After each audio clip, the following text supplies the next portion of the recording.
ఇక్కడ చిన్ని తొర్రలో, ఇది చెట్టు తొర్ర అండి. తొర్ర అంటే ఒక చిన్న హోల్ లాగా చెట్టులో ఏదైనా కాండం ఊడిపోయాకండి అక్కడ ఏర్పడే భాగం అనమాట. ఆ భాగంలో తేనెటీగలు తేనె పట్టు పెట్టుకున్నాయన్నమాట.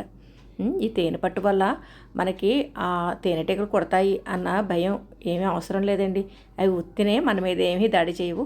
చక్కగా వాటిని ఆ తేనె పట్టు అవి పెట్టుకున్నాయనుకోండి, అలా వదిలేసామంటే మన గార్డెన్లో తిరుగుతూ మన పూల మీద చక్కగా అటు ఇటు తిరుగుతూ మనకి పాలినేషన్ బాగా జరిగేలాగా చేసండి. మన పంటలకి మనం పండించుకునే కాయగూరలు కానీ ఏమైనా సరే మంచి దిగుబడి వచ్చేలాగా చేస్తాయండి.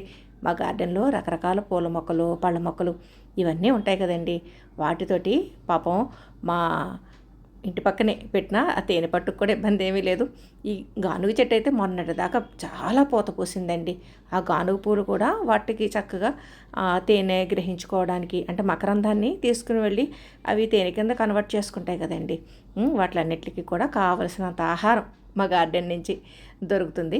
అటు రాధా మనోహరం కానీ, మధుమాలతి కానీ ఏదైనా సరే విరపూసిందనుకోండి, చక్కగా ఈ పక్కనే ఆ త్వరలోనే ఉన్నాయి కదండి, అవి అక్కడి నుంచి వచ్చి చక్కగా మా గార్డెన్లో ఉన్న ఆ తేనెనంతా, ఆ మకరందానంతా సేకరించుకుని వెళ్తాయండి. ఇగో చూసారా ఇక్కడ రాధా మనోహరం పక్కింటి నుంచి చూపిస్తున్నానండి. ఇది ఎంత గుత్తులు గుత్తులుగా పై కింద నుంచి పైదాకా సెకండ్ ఫ్లోర్ వరకు విరగూసేస్తుంది కదండి. ఇది నేను చాలా వీడియోస్లో చూపించాను రాధా మనోహరం గురించి.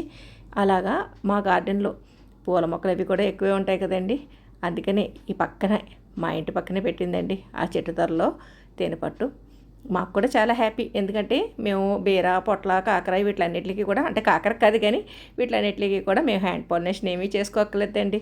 ఆ పని అంతా ఇదిగోండి మా తేనెటీగలే చూసుకుంటాయి. చూడండి ఎంత దట్టంగా ఉన్నాయో. వీటి గురించి చదివితేనండి అసలు మనకి మతిపోతుంది. మన మనుషులకి క్రమశిక్షణ ఉందో లేదో తెలియదు కానీ ఇవన్నీ కూడా ఒక సిస్టమేటిక్గా ఒక సైన్యంలాగా వర్క్ చేస్తాయండి. నేను హనీబీ కోర్సు చేశాను కృషి విజ్ఞాన కేంద్రంలో. అప్పుడు వీటి గురించి చదివండి. నాకైతే చాలా చాలా ఆశ్చర్యం అనిపించింది. అసలు ఇవి లేకపోతే మనకి ఆహారమే దొరకదటండి. ఎందుకంటే మనకి ఇళ్ళ దగ్గర మొక్కలు వేరే విషయం, మామూలుగా పంట పొలాలు పెద్ద పెద్ద వేస్తూ ఉంటారు కదండి.